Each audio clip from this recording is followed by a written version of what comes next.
राधा माधव जय कुंज बिहारी जय गोपी जन वल्लभा കൃഷ്ണ കേൾക്കുന്നില്ലല്ലോ. गिरिवराधारी यशोतनंदन व्रज जन रंजन यशोतनंदन व्रज जन रंजन यमुना तीरा वनचारी जय राधा माधव जय कुंज बिहारी हरे कृष्ण കേൾക്കുന്നില്ല പ്രഭു. कृष्ण कृष्ण हरे हरे हरे राम राम राम हरे हरे हरे कृष्ण कृष्ण कृष्ण हरे हरे हरे राम राम राम हरे हरे जय प्रभुपदा प्रभुपदा जय प्रभुपदा जय गुरुदेवा गुरुदेवा जय गुरुदेवा नित्य गौर हरि बोल हरि बोल हरि बोल नित्याय गौर हरि बोल नित्याय गौर हरि बोल हरि बोल हरि बोल नित्याय गौर हरि बोल। हरिनाम संकीर्तन की जय। श्रीमद् भगवद गीता भागवतम की जय। हरे कृष्ण കേൾക്കാമോ? പ്രഭു ഓക്കെ. പ്രഭു പറയുന്നുണ്ടായിരുന്നു കേൾക്കാൻ പറ്റുന്നില്ലെന്ന്. ഇൻ ബിറ്റ്വീൻ കേൾക്കാൻ പറ്റുന്നില്ലെങ്കിൽ പറയാ, ക്ഷമിക്കുക. മഴയുണ്ട്, കണക്ടിവിറ്റി ഇഷ്യൂ ആണെന്ന് അറിയാൻ വയ്യ. ഹരേ കൃഷ്ണ. ഹരേ കൃഷ്ണ. നമ്മളിന്ന് ഗുരുവിന്റെയും കൃഷ്ണന്റെയും വൈഷ്ണവരുടെയും കൃപയാല് നമ്മളിന്ന് ഡിസ്കസ് ചെയ്യാൻ ശ്രമിക്കുന്നത്, പ്രഭുപാദ് പറഞ്ഞ കാര്യം മനസ്സിലാക്കാൻ ശ്രമിക്കുന്നത്, ഒന്നാമത്തെ ഖണ്ഡം 4-ാമത്തെ അധ്യായം 4th ചാപ്റ്റർ 27 27-ാമത്തെ ശ്ലോകവും 28, 29 ഇത് ഒരുമിച്ചുള്ള ഒരു ശ്ലോകമാണ്. അപ്പോൾ ഞാനത് വായിക്കാം, എല്ലാവരും കേൾക്കുക. എനിക്ക് മനസ്സിലായ പോയിന്റ്സ് ഞാൻ പറയാൻ ശ്രമിക്കാം. എൻ്റെ കയ്യിൽ ഇംഗ്ലീഷ് ഭാഗവതമുള്ളത്, മാതാജി മലയാളം ഇട്ടിട്ടുണ്ടല്ലേ, അപ്പൊ ഞാനത് വായിക്കാം. മലയാളം എനിക്ക് ഇമേജ് കിട്ടിയിട്ടുണ്ട്, ഞാനത് ഞാൻ വായിക്കുന്നെങ്കിൽ ഞാൻ വായിക്കാം പ്രഭു, പ്രശ്നമില്ല. കുഴപ്പമില്ല, ഞാൻ ഒന്ന് ട്രൈ ചെയ്യാം. മാതാജി ഇൻ ബിറ്റ്വീൻ എന്തെങ്കിലും ക്ലിയർ ആകുന്നില്ലെന്നുണ്ടെങ്കിൽ മാതാജി 27 ഇട്ടിട്ടുണ്ട്. തേർഡ് ആയിട്ടാണ് 28, 29 വന്നത് പ്രഭു. കിട്ടി മാതാജി, താങ്ക് യു. ഞാൻ വായിക്കാം. ഒരു ഇമേജ് ക്ലിയർ അല്ല എന്തെങ്കിലും തെറ്റുണ്ടെങ്കിൽ മാതാജി ഒന്ന് കറക്റ്റ് ചെയ്താൽ മതി. ഹരേ കൃഷ്ണ. അപ്പൊ നമ്മൾ എല്ലാ പ്രാവശ്യവും ചെയ്യുന്നത് പോലെ ഭാഗവതം രാവിലെ മനസ്സിലാക്കാൻ വേണ്ടിയിട്ടും ഇന്നത്തെ ദിവസം നമുക്ക് നല്ല രീതിയിൽ ഭഗവാന്റെ ഓർമ്മ എല്ലാവർക്കും വരട്ടെ. എല്ലാ സമയത്തും ഭഗവാനെ നമുക്ക് ഇന്നത്തെ ദിവസം ഫുള്ളായിട്ട് എത്രത്തോളം ഓർമ്മിക്കാൻ പറ്റുമോ അത്രയും ഓർമ്മിക്കാൻ പറ്റുന്ന രീതിയിൽ ഈ ഭാഗവതം മനസ്സിലാക്കാനും, ഇതിന്ന് എന്തൊക്കെ നമുക്കിന്ന് പ്രാക്ടിക്കലായിട്ട് ഇന്നത്തെ ദിവസം അല്ലെങ്കിൽ ഇനിയുള്ള നമ്മുടെ ജീവിതത്തിൽ എന്തെങ്കിലും പ്രാക്ടിക്കലായിട്ട് എടുക്കാൻ പറ്റുമോ എന്നുള്ളത് പ്രഭുപാദ് പറഞ്ഞിട്ടുള്ള കാര്യം നമുക്ക് മനസ്സിലാക്കാൻ ശ്രമിക്കാം. അത് മനസ്സിലാകാൻ വേണ്ടിയിട്ട് ഗുരുവിന്റെയും വൈഷ്ണവരുടെയും ഭഗവാന്റെയും കൃപയ്ക്ക് വേണ്ടിയിട്ട് എല്ലാവരും നല്ല രീതിയിൽ പ്രാർത്ഥിക്കുക. അതിനുശേഷം 3 തവണ നമുക്ക് ഓം നമോ ഭഗവതേ വാസുദേവായ പറയാം. ഓം നമോ ഭഗവതേ വാസുദേവായ. ഓം നമോ ഭഗവതേ വാസുദേവായ. ഓം നമോ ഭഗവതേ വാസുദേവായ. നാരായണം നമസ്കൃത്യ നരം ചൈവ നരോത്തമം ദേവീം സരസ്വതീം വ്യാസം തതോ ജയാമുദീരയേ. नष्टप्रायेषु भद्रेषु नित्यं भागवत सेवया भगवतीरुत्तम श्लोके भक्तिर्भवति नैष्टिकी मूकं करोति वाचालं भङ्गुं लङ्घयते गिरिं यत्कृपातमहं वन्दे श्रीगुरुं दीनतारिणं यत्कृपातमहं वन्दे श्रीचैतन्यमीश्वरं यत्कृपातमहं वन्दे परमानन्दमाधवम्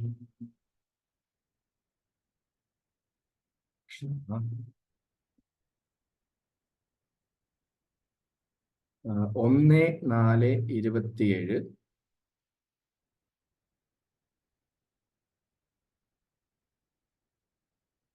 नादी प्रसीधा धृदयः सरस्वत्यास्तते शुचौ वितर्क्यान् विविक्तस्था इदं चोवाच धर्मवेन् धृतया सरस्वत्यास्तते शुचौ वितर्क्यान् विविक्तस्था इदं चोवाच धर्मवेन् വേർഡ് ബൈ മീനിങ് വായിക്കാം. ന അല്ല, അതിപ്രസീതൽ അത്യധികം സംതൃപ്തനായി, ഹൃദയത്തിൽ സാരസ്വത്യഃ സരസ്വതീ നദിയിൽ തടേ തീരത്ത് ശുചൗ പരിശുദ്ധനായിത്തീരാൻ വിതർക്കയൻ പരിഗണിച്ചുകൊണ്ട് വിവിക്തസ്ഥ ഏകാന്ത സ്ഥലത്ത് ഉപവിഷ്ടനായി ഇതും ഉവാച അരുൾ ചെയ്തു ധർമ്മവിൽ ധർമ്മം എന്തെന്നറിയുവാൻ വിവർത്തനം ശ്രീല പ്രഭുപാദ് ജയ. അപ്രകാരം അസ്വസ്ഥനായ ഋഷി ധർമ്മസാരം അറിയാവുന്നതിനാൽ തൽക്ഷണം ആലോചന നിമഗ്നാകുകയും സ്വയം ഇപ്രകാരം ആരായുകയും ചെയ്തു. ഭഗവതം ശ്രീല പ്രഭുപാദ് കി ജയ്. ഋഷി തന്റെ മനസ്സ് അസന്തുഷ്ടമാകാൻ ഹേതുവെന്തെന്ന് അന്വേഷണം ആരംഭിച്ചു. മനസ്സ് സന്തുഷ്ടമായില്ലെങ്കിൽ പരിപൂർണത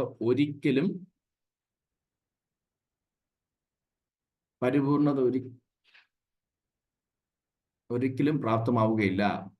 ഈ മനസംതൃപ്തി ഭൗതിക വസ്തുക്കളായി അന്വേഷിച്ചു കണ്ടെത്തണം. ആ വാക്കൊന്ന് പറയോ? ഭൗതിക വസ്തുക്കൾ. ഫോട്ടോയിൽ ക്ലിയർ അല്ല. ഭൗതിക വസ്തുക്കൾക്കുപരിയായി അന്വേഷിച്ചു കണ്ടെത്തണം. കിട്ടി. താങ്ക് യു മനസ്. അടുത്ത് 28-29. ധൃതാവൃതേന ഹീമായ ചന്ദാംസി ഗുരവോ അഗ്നയഃ മാനിതാ നിർവ്യലികേന ഗൃഹീതാം ചാനുശാസനം ഭാരതാവ്യപദേശേന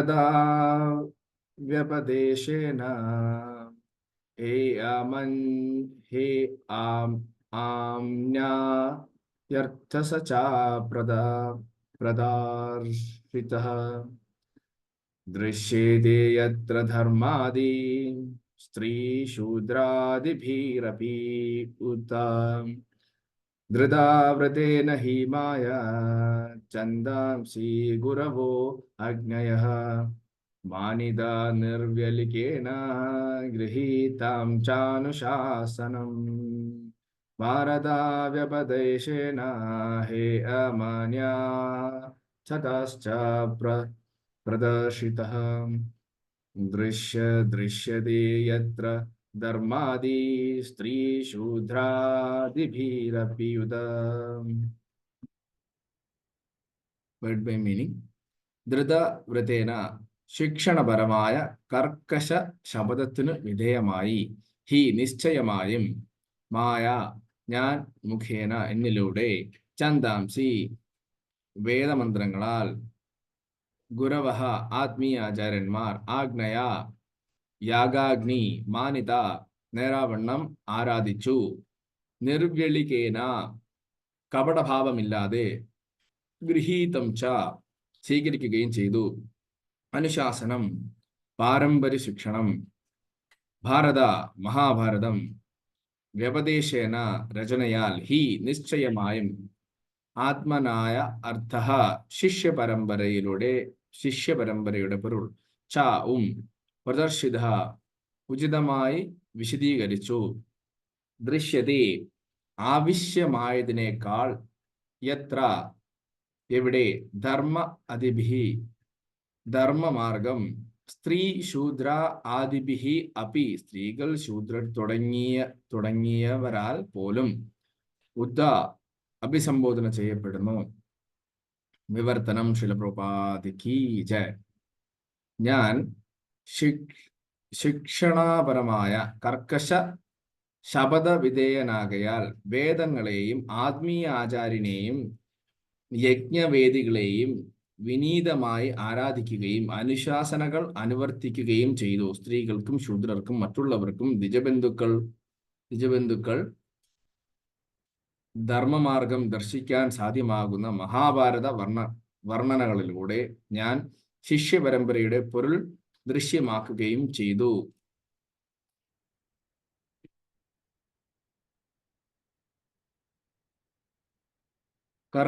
ഭാവാർത്ഥം ശിലപ്രഭുപാദിക്ക് ജയ.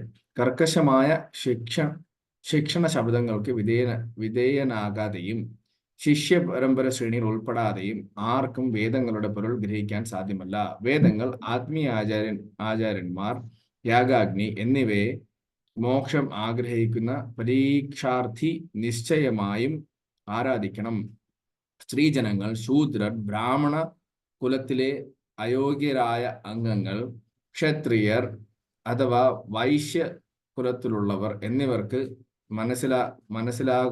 മനസ്സിലാകുന്നതിനായി വേദവിജ്ഞാനത്തിലെ സർവവിധ സങ്കീർണതകളെയും ക്രമാനുഗതമായി മഹാഭാരതത്തിൽ അവതരിപ്പിച്ചിരിക്കുന്നു. ഈ യുഗത്തിൽ യഥാർത്ഥ വേദങ്ങളെക്കാളും അതിരേകമായ പ്രാധാന്യം മഹാഭാരതത്തിനാകുന്നു.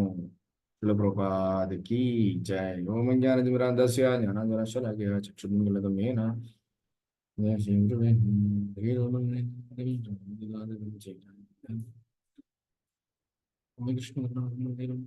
വന്ദേഹം ശ്രീഗുരും ശ്രീഗുരുപദം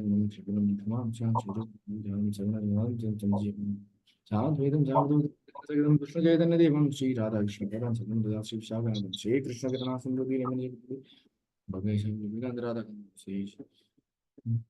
ഗൗരാംഗരാധേ വൃന്ദാവനേശ്വരം വൈഷ്ണവേഭ്യോ ശ്രീകൃഷ്ണ ചൈതന്യ പ്രഭു നിത്യാനന്ദ ശ്രീ അദ്വൈത ഗദാധര ശിവാസാദി കൂട്ടപുത്രൻ. ഹരേ കൃഷ്ണ കൃഷ്ണ കൃഷ്ണ ഹരേ ഹരേ, ഹരേ രാമ രാമ രാമ ഹരേ ഹരേ. നമോ വിഷ്ണുവായ.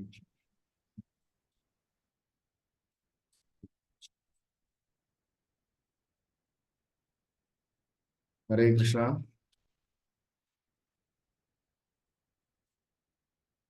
എല്ലാവർക്കും കേൾക്കാൻ പറ്റുമെന്ന് വിചാരിക്കുന്നു. കണ്ടിന്യൂ ചെയ്യാം. പ്രഭുപാദ് 27ാമത്തെ ശ്ലോകത്തിൽ, 4ാം അധ്യായത്തിൽ 1-ാം ക്യാൻഡ് 4ാമത്തെ ശ്ലോകത്തിൽ നമ്മൾ ഇതിനു മുന്നത്തെ ക്ലാസ്സുകളിലും കേട്ടായിരുന്നു. വ്യാസദേവൻ, നരഹരി പ്രഭു വളരെ മനോഹരമായിട്ട് വ്യാസദേവന്റെ ഇമ്പോർട്ടൻസ് നമുക്ക് പറഞ്ഞു തന്നു. സത്യം പറഞ്ഞാല് എനിക്കൊക്കെ ഭയങ്കര ഒരു അറിവായിരുന്നു അത്. വ്യാസദേവന്റെ ഇത്രയും ഇമ്പോർട്ടൻറ്റ്, വ്യാസദേവൻ ഭഗവാന്റെ ലിറ്റററി ഇൻകാർണേഷൻ ആണെന്നറിയാം. പക്ഷെ അദ്ദേഹത്തിന് ഇത്രയും അധികം ഇമ്പോർട്ടന്റ് ആണെന്ന് ഇപ്പോഴാണ്, അദ്ദേഹത്തിന്റെ ക്ലാസ് കേട്ടപ്പോഴാണ് എനിക്ക് മനസ്സിലായത്. അപ്പോൾ ഈ ഡെയിലി ഭാഗവതം ഇങ്ങനെ ഉള്ളത് കൊണ്ടാണ് നമുക്ക് ഇങ്ങനെയുള്ള ഭാഗവതം വരുന്നതും നമുക്ക് ഇങ്ങനെയുള്ള അറിവ് പകർന്നു തരുന്നതും. അപ്പം ആക്ച്വലി ഇത് അതുവരെയുള്ള വ്യാസദേവന്റെ കാഴ്ചപ്പാട് വന്നിട്ട് കംപ്ലീറ്റ് ആയിട്ട് എനിക്കും മാറി. അപ്പൊ ഇവിടെ വ്യാസദേവൻ വന്നിട്ട് അദ്ദേഹം മഹാഭാരതത്തിന്റെ ഇമ്പോർട്ടൻസ് പറഞ്ഞു. എന്തുമാത്രം ഇമ്പോർട്ടന്റ് ആണ് മഹാഭാരതം എന്ന്. കാരണം നോർമൽ ആളുകൾക്ക് വേദങ്ങളൊന്നും മനസ്സിലാവില്ല. ഇവിടെ തന്നെ പറയുന്നുണ്ട്, വളരെ സ്ട്രിക്റ്റ് ആയിട്ടുള്ള റൂൾസ് ആൻഡ് റെഗുലേഷൻസും ഗുരുശിഷ്യ പരമ്പരയിലൂടെ വരുന്നതും അദ്ദേഹം അതെല്ലാം ഫോളോ ചെയ്തിട്ടും മഹാഭാരതം എഴുതി. മഹാഭാരതം എന്തിനെഴുതുന്ന വെച്ചാല് താഴേക്കിടയിലുള്ള ആളുകൾക്ക് അത് മനസ്സിലാവണം. കാരണം കലിയുഗത്തിലുള്ള ആൾക്ക് എന്താണ്, ഇത് നമുക്ക് നമ്മുടെ തലയിൽ നിൽക്കത്തില്ല. അതുകൊണ്ട് അദ്ദേഹം മഹാഭാരതം എഴുതി. മഹാഭാരതം എഴുതിയിട്ടും മഹാഭാരതത്തിൽ ഭഗവത്ഗീതയുണ്ട്. അത് എഴുതിയിട്ടും വ്യാസദേവൻ സാറ്റിസ്ഫൈഡ് അല്ല എന്ന് പറഞ്ഞ അദ്ദേഹത്തിന്റെ ഹൃദയത്തില് അദ്ദേഹത്തിന് ഒരു സംതൃപ്തി ഇല്ലായിരുന്നു, ഒരു ഡിസാറ്റിസ്ഫാക്ഷൻ ആയിരുന്നു. അദ്ദേഹമാണ് ഈ റിലീജിയൻ, ഈ മതം എല്ലാം ക്ലിയർ ആക്കി എങ്ങനെ ഭഗവാന്റെ അടുത്ത് എത്തണം എന്നുള്ള കാര്യങ്ങളെല്ലാം വേദങ്ങളിൽ വളരെ ക്ലിയർ ആയിട്ട് അദ്ദേഹം പറഞ്ഞിട്ടുണ്ട്. റൂൾസ് ആൻഡ് റെഗുലേഷൻസ് എല്ലാം പറഞ്ഞു. അപ്പൊ ഇവിടെ ഒരു കാര്യം നമ്മൾ ശ്രദ്ധിക്കേണ്ടത്, പർപ്പട്ടില് പ്രഭുപാദ് പറയാനുണ്ട്, വ്യാസദേവൻ ഇത് മനസ്സിലാക്കിയിട്ട് അദ്ദേഹം തിരക്കാൻ തുടങ്ങി. എന്തുകൊണ്ടാണ് ഞാൻ സംതൃപ്തനല്ലാത്ത, എനിക്ക് ഈ ഡിസാറ്റിസ്ഫാക്ഷൻ എന്തുകൊണ്ടാണ് എന്ന് അദ്ദേഹം തിരക്കാൻ തുടങ്ങി. എന്നിട്ട്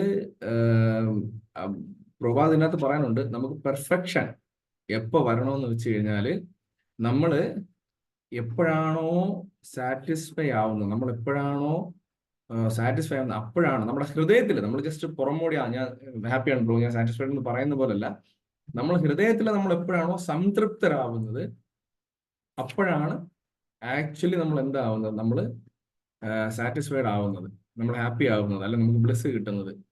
അടുത്ത 2 ശ്ലോകത്തില് അദ്ദേഹം പറയാനുണ്ട്, ആർക്കാണ് no one can understand Veda without undergoing strict disciplinary vows. അതായത് വേദങ്ങൾ മനസ്സിലാക്കണമെങ്കിൽ വളരെ സ്ട്രിക്റ്റ് ആയിട്ടുള്ള എന്ത് നമ്മൾ ഫോളോ ചെയ്യണം, റൂൾസ് ആൻഡ് റെഗുലേഷൻസ് ഫോളോ ചെയ്ത് ആ ഗുരുശിഷ്യ പരമ്പരയിൽ വരുന്ന കാര്യങ്ങളെല്ലാം മനസ്സിലാക്കി നല്ല തപസ് അനുഷ്ഠിക്കണം.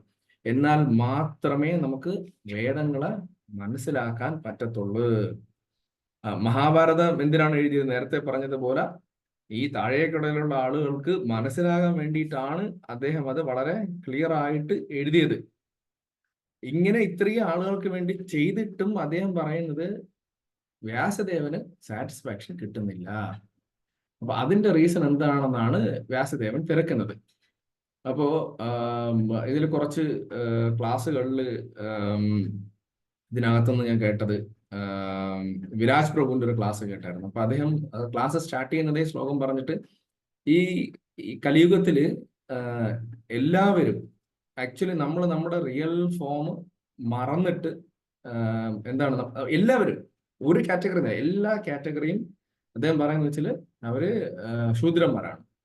ഈ കാറ്റഗറിയിലുള്ള എല്ലാവരും ശൂദ്രന്മാരാണ്. അതിന്റെ റീസൺ പറയുന്നില്ല, നമ്മൾ നമ്മുടെ യഥാർത്ഥമായ നമ്മുടെ സ്വരൂപം നമ്മൾ മറന്നിട്ട് ഭഗവാന്റെ സേവകനാണെന്നുള്ള മറന്നിട്ട് നമ്മൾ മോഡ് ഓഫ് ഗുഡ്നെസ്, സത്വഗുണം, നമ്മളത് മറന്നിട്ട് നമ്മൾ എല്ലാവരും രജോ ഗുണം, തമോ ഗുണം, ഇങ്ങനെ ആ ഒരു കാറ്റഗറിയിലാണ് നമ്മളിങ്ങനെ ചിന്തിച്ച് പൊയ്ക്കൊണ്ടിരിക്കുന്നത്. അപ്പം അദ്ദേഹം പറയുന്നത്, ഇതെങ്ങനെയാണ് ഒരു മനുഷ്യന്റെ നമ്മുടെ DNA അതിനെ ഡീകോഡ് ചെയ്ത്, നമ്മുടെ സയന്റിഫിക്കലി പറഞ്ഞാൽ DNA ഡീകോഡ് ചെയ്ത് അതിന്റെ റിയൽ ഫോമിലോട്ട് കൊണ്ടുവരുന്നത്. അതുപോലെയാണ് ഇവിടെ എന്ത് പറയുന്നത്, നമ്മള് ഒരാളിന്റെ എന്താ പറയുക, നമ്മുടെ സ്വരൂപം നമുക്ക് തിരിച്ചെപ്പോ കിട്ടുമെന്ന് പറഞ്ഞാൽ, നമ്മൾ എപ്പോഴാണോ ഒരു ശുദ്ധ ഭക്തനുമായിട്ട് അസോസിയേഷൻ ചെയ്യുന്നത്, അപ്പോഴത്തേക്ക് എന്ത് കിട്ടും, നമുക്ക് നമ്മുടെ റിയൽ ആയിട്ടുള്ള ഒറിജിനൽ ആയിട്ടുള്ള നമ്മുടെ സ്വരൂപം തിരിച്ചു കിട്ടും എന്നാണ് പറയുന്നത്. നമ്മുടെ ഒറിജിനൽ സ്വരൂപം എന്താണ്?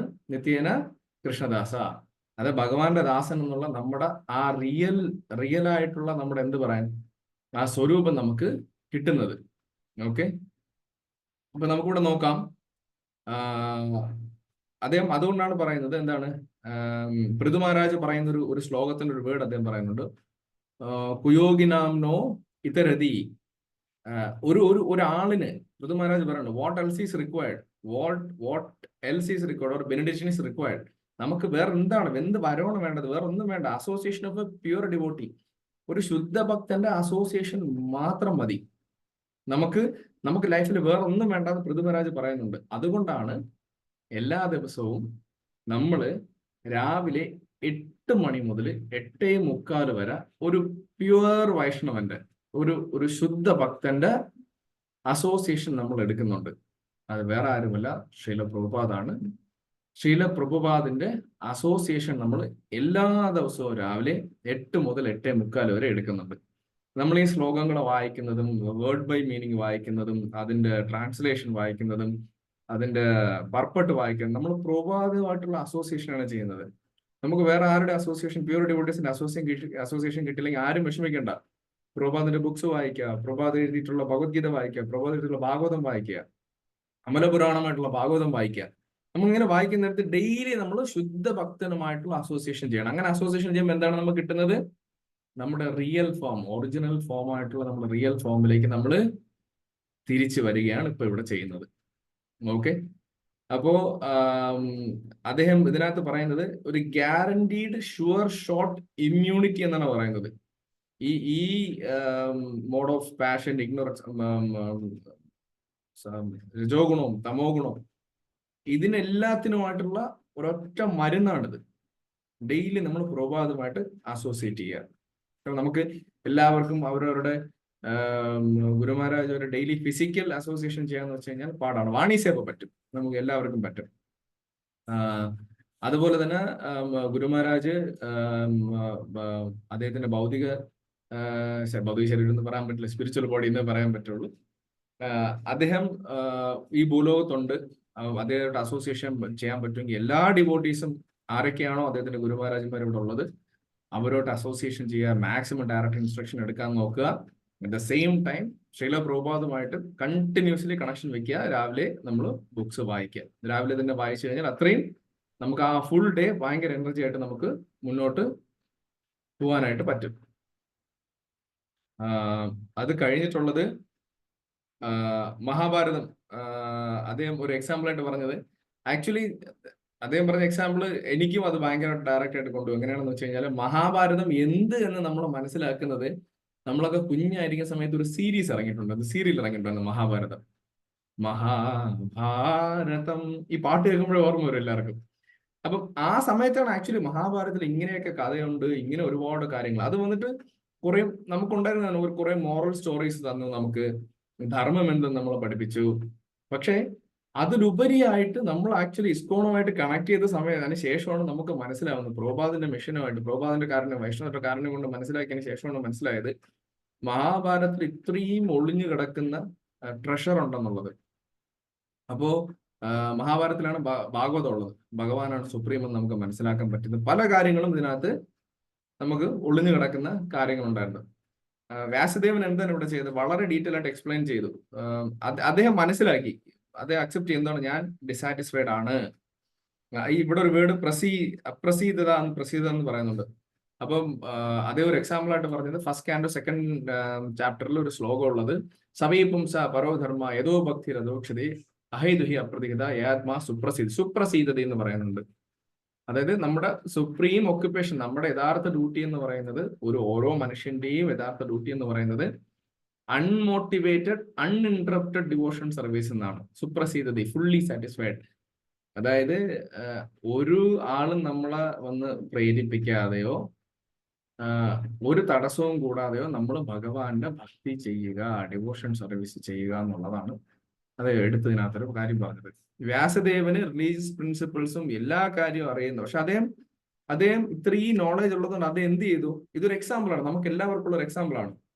വ്യാസദേവൻ തിരയുകയാണ്, എന്താണ് എന്റെ പ്രശ്നം, എന്താണ് എന്തുകൊണ്ട് ഞാൻ സാറ്റിസ്ഫൈഡ് ആയില്ല എന്നുള്ള ചെക്ക് ലിസ്റ്റ് എടുക്കുകയാണ് അദ്ദേഹം ഓരോന്നായിട്ട്.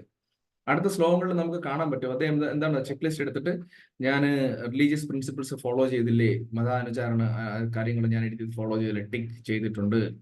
അടുത്തെന്താണ് ഞാൻ ചെയ്തത്, അടുത്ത് ഞാൻ വ്രതങ്ങളും കാര്യങ്ങളും എടുത്തില്ലേ, ടിക്ക്, അത് ഞാൻ ചെയ്തിട്ടുണ്ട്.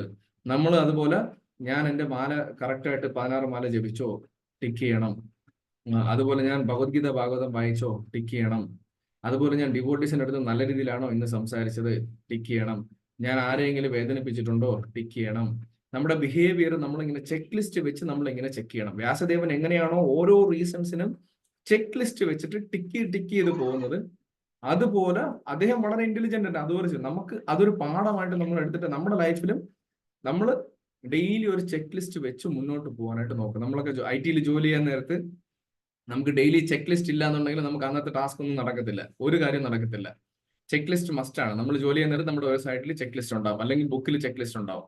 അന്ന് ചെയ്യാന്നുള്ള 100 കാര്യം ഉണ്ടാവും. 100 കാര്യം നമ്മൾ ഓരോന്നും ഇങ്ങനെ check list, to do list എന്ന് പറയും. ഇന്ന് ചെയ്യാനുള്ള കാര്യങ്ങൾ അല്ലെങ്കിൽ നാളെ ചെയ്യാനുള്ള കാര്യങ്ങൾ, ഗ്യാൻ ചാർട്ട് എന്നൊക്കെ പറഞ്ഞിട്ട് നമ്മളിങ്ങനെ വെച്ചിട്ട് സ്ക്രം ബോർഡ് എന്നൊക്കെ പറയാം, അതിങ്ങനെ വെച്ചിട്ട് നമ്മളിങ്ങനെ ടിക്ക് ചെയ്ത് പോകും, മാർക്ക് ചെയ്ത് പോകും. അത് ആക്ച്വലി ഇപ്പോഴുണ്ടായതല്ല, അത് പണ്ട് മുതലേ വ്യാസദേവന്റെ സമയം മുതൽ വ്യാസദേവൻ നമുക്ക് കാണിച്ചു തന്നെ നമ്മുടെ ലൈഫിൽ എല്ലാ കാര്യങ്ങളും നമ്മൾ ചെക്ക് ലിസ്റ്റ് വെച്ച് പോകണം. ഇത് നമുക്ക് പ്രാക്ടിക്കലി നമുക്ക് ചെയ്യാൻ പറ്റുന്ന ഒരു കാര്യമാണ്. ഇവിടെ ശ്രീരാമദാസ് എന്ന് പറഞ്ഞ പ്രഭുവിന്റെ ക്ലാസ് ആയിട്ടപ്പോൾ അദ്ദേഹം പറയുന്നുണ്ടായി, നമുക്ക് നമ്മുടെ ഏറ്റവും വലിയ ഒരു അഡ്വാൻറ്റേജ് എന്ന് പറയുന്നത് നമുക്ക് മനസ്സിലാക്കാൻ പറ്റും. നമ്മൾ ഡിസാറ്റിസ്ഫൈഡ് ആണ് എന്ന് നമുക്ക് മനസ്സിലാക്കാൻ പറ്റിയാൽ തന്നെ അത് തന്നെ വലിയൊരു കാര്യം എന്നാണ് പറയുന്നത്. ഒരു കാര്യം അദ്ദേഹം പറഞ്ഞത് എല്ലാവരും നമ്മൾ മനസ്സിലാക്കേണ്ടത്, നമ്മൾ ഈ ഭൗതിക ലോകത്തില് എല്ലാ സ്ഥലത്തും പെയിൻ ഉറപ്പായിട്ടുണ്ട്. 100% പെയിൻ ഉണ്ട്. പെയിൻ ഇല്ലാതെ ഒരു കാര്യവും ഇല്ല. അപ്പോ അദ്ദേഹം പറഞ്ഞ രണ്ട് കാര്യങ്ങൾ, രണ്ട് ആസ്പെക്റ്റ് ആണുള്ളത് പെയിനിന്. നമുക്ക് വേറെ ചോയ്സ് ഇല്ല. രണ്ട് രീതിയിൽ നമുക്ക് പെയിൻ എടുക്കാം. ഈ മെറ്റീരിയൽ ഇവിടെ ഉണ്ടാക്കിയിരിക്കുന്നത് സഫർ ചെയ്യാനാണ്, അതിന് വേറെ ഓപ്ഷൻ ഇല്ല. അത് രണ്ട് ഓപ്ഷൻ പറഞ്ഞു. ഒന്ന് പെയിൻ ഓഫ് ഡിസിപ്ലിൻ. ഡിസിപ്ലിൻ എന്ന് പറയുന്നത് നമ്മൾ അടുക്കും ചിട്ടയായിട്ടുള്ള കാര്യങ്ങൾ ചെയ്യുക. പെയിൻ ഓഫ് റിഗ്രറ്റ് അല്ലെങ്കിൽ വേദന, പശ്ചാത്താപത്തിന്റെ വേദന. ഒന്ന് അടുക്കും ചിട്ടയായിട്ടുള്ള അതിന്റെ വേദന എടുക്കുക, അല്ലെങ്കിൽ എന്താണ് പെയിൻ ഓഫ് റിഗ്രറ്റ് എന്ന് പറയുന്നത്. അത് ഒരു വെർബ് അദ്ദേഹം പറയുന്നത്, പ്രോവർബ് അങ്ങനെ അത് മെൻഷൻ ചെയ്യുന്നുണ്ട്. That we all have to suffer the pain. The difference is discipline weighs in ounces and regret weighs in tons. അതായത് നമ്മൾ എന്തായാലും സഫർ ചെയ്യണം, നമ്മൾ എന്തായാലും ഈ ലോകത്ത് കഷ്ടപ്പെട്ടേ പറ്റുള്ളൂ, വേറെ ഓപ്ഷൻ നമ്മളെ ഫ്രണ്ടിൽ ഇല്ല. അപ്പൊ ക്വസ്റ്റ്യൻ ഇതാണ്, അതിൽ പറയുന്നത് രണ്ട് ഡിഫറൻസ് ഉണ്ട്. ഒന്ന് അടുക്കും ചിട്ട ഡിസിപ്ലിൻ, അടുക്കും ചിട്ടയായിട്ടുള്ള കാര്യങ്ങൾ ചെയ്തിട്ടുള്ള പെയിൻ ആണെന്നുണ്ടെങ്കിൽ അതിനെ അളക്കുന്നത് ഔൺസിലാണ്, ചെറിയ അളവിലാണ്. പക്ഷേ പശ്ചാത്താപം അളക്കുന്നത് ടൺ കണക്കിനുള്ള, അതാണ് ഡിഫറൻസ്. ഔൺസും ടണ്ണും എന്ന് വെച്ചാൽ ഭയങ്കര വലുതാണ്. അപ്പൊ ഇതാണ് ഡിഫറൻസ് എന്ന് പറയുന്നത്. അപ്പോ അതേ ഇവിടെ ഒരു എക്സാമ്പിൾ പറയുന്നത്, ഇവിടെ വ്യാസദേവൻ റിഗ്രറ്റ് ചെയ്യാണ്, അതേ വിഷമിക്കുകയാണ്. എനിക്ക് ഇത്രയും ഞാൻ ചെയ്തിട്ടും എനിക്ക് ഒരു സാറ്റിസ്ഫാക്ഷൻ കിട്ടുന്നില്ല എന്ന് അദ്ദേഹം ഇങ്ങനെ വിഷമിക്കുകയാണ്. പക്ഷേ ശുദ്ധഭക്തന്മാർ റിഗ്രറ്റ് ചെയ്താലുള്ള ഗുണം എന്താണ്? നമുക്കിവിടെ നോക്കിക്കഴിഞ്ഞാൽ നമുക്കറിയാം, പ്യുവർ ഡിവോട്ടീസ് അങ്ങനെ ചെയ്തപ്പോൾ നമുക്ക് എന്ത് കിട്ടി? ശ്രീമദ് ഭാഗവതം കിട്ടി. അതാണ് നമ്മളിന്ന് ശ്രീമദ് ഭാഗവതം ഇവിടെ നിന്ന് വായിക്കുന്നത്. അത് ഭഗവാൻ അത്രയ്ക്ക് ശക്തി ആ ഭക്തന് കൊടുക്കും. പ്യുവർ ഡിവോട്ടി ആണെങ്കിൽ ഭഗവാൻ അത്രയ്ക്ക് ശക്തി ആ ഭക്തന് കൊടുക്കും. അതുകൊണ്ട് അദ്ദേഹത്തിന് ഇങ്ങനെയുള്ള ഭാഗവതം നമുക്ക് തരാൻ പറ്റി. പ്രഭുപാദ് എന്ത് പറഞ്ഞു? പ്രഭുപാദിന്റെ ഗുരു കൊടുത്ത ഇൻസ്ട്രക്ഷൻ അനുസരിച്ച് പാശ്ചാത്യ രാജ്യത്ത് പോയിട്ട് അദ്ദേഹത്തിന് പ്രചരിപ്പിക്കണം. പ്രഭുപാദ് വിഷമിച്ചു, ഞാൻ എങ്ങനെ പ്രചരിപ്പിക്കും? പ്രഭുപാദിന്റെ കയ്യിൽ കാശുണ്ടോ? ഇല്ല. ഭാഗവതം 2-3 വോളിയം ട്രാൻസ്ലേറ്റ് ചെയ്താണുള്ളത്, ഒരു പെട്ടി 40 രൂപ. അത് റിഗ്രറ്റ് ചെയ്തു. ഞാൻ എങ്ങനെ എൻ്റെ ഗുരുവിന്റെ ആജ്ഞ പാലിക്കും? അതിന്റെ റിസൾട്ട് എന്താണ്? ലോകം മുഴുവൻ, ഹോൾ വേൾഡ്, ഈ കംപ്ലീറ്റ് ലോകവും ഭഗവാൻ അദ്ദേഹത്തിന് കൊടുത്തു. ഇന്ന് ലോകത്ത് ഏത് സ്ഥലത്താണ് ഇസ്കോൺ ഇല്ലാത്തത്? ഇന്ന് ഹരിനാമ, ഇന്ന് 24/7 ഭഗവാൻ ആരതി നടന്നുകൊണ്ടിരിക്കുകയാണ്. 24 മണിക്കൂർ ആഴ്ചയിൽ 7 ദിവസവും കണ്ടിന്യൂസ്ലി ഭഗവാൻ ആരതി നടക്കുന്നത്, മംഗളാരതി നടക്കുന്നത്, എല്ലാ സ്ഥലത്തും ഹരിനാമം നടക്കുന്നത്. ഭഗവാൻ അത്രയ്ക്ക്, ആ ശുദ്ധഭക്തൻ അന്ന് റിഗ്രറ്റ് ചെയ്തതിന്റെ ഫലമാണ് നമുക്ക് എല്ലാവർക്കും, നമ്മൾ ഇന്നിരുന്ന് ഭാഗവതം വായിക്കുന്നതും ഈ മഹാഭാഗവതം പ്രഭുപാദ് എഴുതിയത് കൊണ്ട് നമുക്കത് വായിക്കാൻ പറ്റുന്നു. അപ്പോ ഒരു എക്സാമ്പിൾ എടുത്ത് പറഞ്ഞ്, എങ്ങനെയാണോ നമ്മളിവിടെ സംസാരിക്കുന്ന പെയിൻ എന്ന് പറയുന്ന ഫിസിക്കൽ പെയിൻ അല്ല. ഫിസിക്കൽ പെയിൻ ഡെഫിനറ്റ്ലി ഉണ്ടില്ലെന്നല്ല, നമ്മൾ പറയുന്ന മെന്റൽ ഇമോഷണൽ പെയിനെ പറ്റിയാണ് നമ്മളിവിടെ ഡിസ്കസ് ചെയ്യുന്നത്. ഇതിന്റെ വളരെ ഇമ്പോർട്ടൻ്റ് ആയിട്ട് കാര്യം, how do we experience necessary pain. അതായത് നമ്മൾ എങ്ങനെയാണ് ആവശ്യമുള്ള പെയിൻ ഏത്, ആവശ്യമില്ലാത്ത വേദനയെന്ന് മനസ്സിലാക്കി അതിനെ മാറ്റണം. അതാണ് വളരെ ഇമ്പോർട്ടൻ്റ് ആയിട്ടുള്ള കാര്യം. പെയിൻ ഓഫ് ഡിസിപ്ലിൻ എന്ന് പറയുന്നത് നമുക്കറിയാം. കുട്ടികൾ പഠിക്കാൻ നേരത്ത്, നമ്മൾ പഠിക്കുന്ന സമയത്ത് നമുക്ക് ഇച്ചിരി ബുദ്ധിമുട്ടാണ്. ഒരേപോലെ ഇരിക്കണം, ഇച്ചിരി നടുവേദന വരും, കാലുവേദന വരും, ഒരേപോലെ എഴുതണം, കുറച്ച് സമയം എക്സ്റ്റെൻഡ് ചെയ്തിരിക്കണം. അത് എത്ര സമയം നമ്മൾ പഠിക്കും? ഇപ്പൊ IIT കൊച്ചുകുട്ടികളാണെങ്കിൽ വളരെ കുറച്ച് സമയമാണ് പഠിക്കുന്നത്. IITയിൽ പഠിക്കുന്ന പിള്ളേരൊക്കെ ആണെങ്കിൽ 8, 10, 12, 14 മണിക്കൂറൊക്കെയാണ് പഠിക്കുന്നത്. ഭയങ്കരമായിട്ട് എഫേർട്ട് ഇടും. ഭയങ്കരമായിട്ട് എഫേർട്ട് ഇട്ട് അവർക്ക് ചില സമയത്ത്, എൻ്റെ സിസ്റ്റർ PhD ആണ്, അവർ പറയുന്നത് ചില സമയത്ത് പഠിക്കുന്ന സമയത്ത് പ്രാന്ത് വന്നിട്ട് തലമുടി ഇങ്ങനെ പിച്ചെടുക്കും എന്നാണ് പറയുന്നത്. പക്ഷെ അതെന്ന് പറയുന്നതാണ് ഡിസിപ്ലിൻ ആയിട്ടുള്ള പെയിന്, വളരെ ചെറിയ പെയിൻ. പക്ഷേ പഠിക്കാതിരുന്നാൽ എന്ത് പറ്റും? നമ്മൾ പഠിച്ചില്ല, ക്ലാസ് കട്ട് ചെയ്ത് പോകുന്നു, അതാണ് റിഗ്രറ്റ് എന്ന് പറയുന്ന പെയിൻ. അപ്പൊ നമ്മൾ ഈ ബാക്കിയുള്ളവർ തെറ്റില്ലാത്ത ഡീസന്റ് ആയിട്ടുള്ള ജോലി ചെയ്ത് നല്ല ശമ്പളം മേടിച്ച് നല്ല രീതിയിൽ ജീവിക്കുമ്പോൾ അന്ന് പെയിൻ എടുക്കാതെ, ഡിസിപ്ലിൻ ആയിട്ടുള്ള പെയിൻ എടുക്കാതെ കഷ്ടപ്പെടുമ്പോൾ എന്ത് പറ്റും? സുഖിക്കുമ്പോൾ എന്ത് പറ്റും? പിന്നീട് റിഗ്രറ്റ് എന്ന് പറഞ്ഞ പെയിനാണ്, നമുക്ക് പശ്ചാത്താപത്തിന്റെ പെയിൻ. അതിന്റെ ടണ്ണിലാണോ അളക്കും, നേരത്തെ പറഞ്ഞില്ലേ, അതാണ് നമ്മൾ കാണുന്നത്. അത് ഓരോരുത്തർക്കും അറിയാം. ഓരോരുത്തരും നമ്മൾ ഒന്നുകിൽ നമ്മുടെ എക്സ്പീരിയൻസ് ഉണ്ടായിരിക്കും, അല്ലെങ്കിൽ നമുക്ക് തന്നെ എക്സ്പീരിയൻസ് നമുക്ക് അറിയാൻ പറ്റുമായിരിക്കും. പിന്നെ നമ്മൾ നല്ല ആരോഗ്യമുള്ള സമയത്ത് നമുക്ക് ഇഷ്ടമുള്ള ഭക്ഷണം കഴിക്കും. നമ്മൾ ഒരുപാട് ഭക്ഷണം കഴിക്കും, ആവശ്യമുള്ളതും ഇല്ലാത്തതും എല്ലാം നമ്മൾ കഴിക്കും. അപ്പൊ എന്താണ് പറ്റുന്നത്? നമ്മൾ അത് മനസ്സിലാക്കാതെ കഴിച്ച് ഒരു ടൈം ആകുമ്പോൾ എന്ത് പറ്റും? അതൊരു ഡിസിപ്ലിൻ ഇല്ലാതെ ആവശ്യമുള്ള ഭക്ഷണം മാത്രം കഴിക്കുക, വിശക്കുമ്പോൾ മാത്രം കഴിക്കുക, ഇങ്ങനെയുള്ള കാര്യങ്ങളൊന്നും ചെയ്യാതെ ചുമ്മാ നമ്മളിങ്ങനെ ഹോഗിങ് എന്ന് പറയും, ഇങ്ങനെ കഴിച്ചുകൊണ്ടിരിക്കും. അതിനെന്ത് പറ്റും? അസുഖം എല്ലാം വരുമ്പോൾ എന്തോ എനിക്ക് സ്റ്റോൺ വന്നു, എനിക്ക് വയറ് ചാടി നടുവേദന വന്നു, എനിക്ക് ഫാറ്റി ലിവർ വന്നു. ഇപ്പൊ കോമൺ ആയിട്ട് കാണുന്ന കാര്യമാണ് ഫാറ്റി ലിവർ, ഡിസ്ക് പ്രൊലാപ്സ്, ഇങ്ങനെയുള്ള കാര്യങ്ങളെല്ലാം വരും. നമ്മൾ ശ്രദ്ധിക്കാതെ ഒരു ഡിസിപ്ലിൻ ഇല്ലാത്ത കാര്യങ്ങൾ ചെയ്യാൻ നേരത്തെ അതിന്റെ റിഗ്രറ്റ് എന്ന് പറയുന്നത് ഭയങ്കര വലുതെന്നാണ് ഇതിനകത്ത് പറയുന്നത്. നമ്മൾ എങ്ങനെ ഡിസിപ്ലിൻ ആയിട്ട് നമ്മൾ ചാൻഡ് ചെയ്യുക, കറക്റ്റായിട്ട് ചാൻഡ് ചെയ്യുക, നമ്മൾ റീഡ് ചെയ്യുക, നമ്മുടെ സാധന കറക്റ്റാ ചെയ്യുക. ഇതിൽ വളരെ ഇമ്പോർട്ടൻ്റ് ആയിട്ട് കാര്യം നമ്മുടെ ബിഹേവിയർ ആണ്, നമ്മുടെ വേർഡ്സ്, നമ്മൾ പറയുന്ന വാക്കുകൾ, നമ്മൾ ചിന്തിക്കുന്ന നമ്മുടെ മനസ്സ്, നമ്മുടെ ആക്ഷൻ, ഇതൊക്കെ വളരെ ഇമ്പോർട്ടൻ്റ് ആണ്. ചില സമയത്ത് നമ്മൾ ചില കാര്യങ്ങൾ അങ്ങ് പറഞ്ഞതിന് ശേഷം നമ്മൾ തന്നെ ആലോചിക്കും, അയ്യോ ഇതിങ്ങനെ പറയാൻ പാടില്ലായിരുന്നു. അതിന് നമ്മൾ റിഗ്രറ്റ് ചെയ്യും. പ്രത്യേകിച്ച് മാരീഡ് ലൈഫിൽ, കല്യാണം കഴിഞ്ഞ ദമ്പതികളാണെന്നുണ്ടെങ്കിൽ വാക്ക് വളരെയധികം സൂക്ഷിക്കണം. കാര്യം ഇത് നമ്മുടെ കയ്യിൽ നിൽക്കുന്ന കാര്യമല്ല. നമ്മൾ എന്തെങ്കിലും പറഞ്ഞു പോയിട്ട് അയ്യോ എന്റെ കയ്യിൽ നിന്ന് പറഞ്ഞു പോയല്ലോ എന്ന് വിചാരിച്ചിട്ട് കാര്യമില്ല. കാര്യം ഒരു കണ്ണാടി പൊട്ടി, നമ്മൾ ഒരു കല്ലെടുത്ത് ഇറങ്ങി, നമ്മുടെ ആക്ഷൻ കാരണം കണ്ണാടി പൊട്ടി, ആ ക്രാക്ക് അവിടെ ഉണ്ടാവും. ഇനി അതുകൊണ്ട് ജീവിക്കുക. അതിനി ആ ക്രാക്കിന് ശരിയാക്കുക, കണ്ണാടി മാറ്റണം. കണ്ണാടി മാറ്റാൻ പറ്റുമോ? ഇല്ല, നടക്കില്ല. അതൊരിക്കലും റെക്കമെൻഡഡ് അല്ല. അപ്പൊ നമുക്ക് എന്താണുള്ളത്? അതിന് ആ പൊട്ടൽ വരാതിരിക്കാൻ നമ്മൾ നോക്കുക. അതിനാണ് നമ്മൾ ശ്രീമദ് ഭാഗവതം, ഭഗവത്ഗീതയൊക്കെ പഠിച്ചിട്ട് എന്ത് ചെയ്യണം? ആ ക്ലാസ്സിൽ പൊട്ടൽ വരാതിരിക്കാൻ നോക്കുക. ആ ഗ്ലാസ്സിനെ എങ്ങനെ നല്ല രീതിയിൽ ഭഗവാന് വേണ്ടി യൂസ് ചെയ്യാൻ പറ്റുന്ന രീതിയിൽ നോക്കുക. അപ്പം നമ്മൾ യൂസ് ചെയ്യുന്ന വാക്കുകളും നമ്മുടെ ആക്ഷനും, ഈ കാര്യങ്ങളെല്ലാം നമ്മൾ വളരെയധികം സൂക്ഷിക്കണം എന്നാണ് ഈ ശ്ലോകത്തിലൂടെ അദ്ദേഹം മനസ്സിലാക്കി തന്നത് നമുക്ക് ക്ലാസ്സിൽ. അത് കഴിഞ്ഞിട്ട് ഇവിടെ ഒരു എക്സാമ്പിൾ ആയിട്ട് ഒരു ഡിബേറ്റ് ക്ലാസ്സിൽ പറയുന്നുണ്ടായി, ജപ്പാനിൽ കഴിഞ്ഞ ഈ കുറച്ച് വർഷങ്ങൾക്ക് മുന്നേ ജപ്പാനിലും UK-യിലൊക്കെ വന്നിട്ട് ഡെമോക്രസിയാണ്. ഡെമോക്രസി വരാൻ നേരത്ത് അവർ ഇഷ്ടംപോലെ മിനിസ്ട്രീസ് ഉണ്ട്. അവർക്ക് മിനിസ്ട്രീസ് വരാൻ നേരത്ത് എന്താണ് സംഭവിക്കുന്നത് വെച്ച് കഴിഞ്ഞാൽ അവർ ഓരോരോ ഡിപ്പാർട്ട്മെന്റിൽ മന്ത്രിമാരുണ്ടാവും.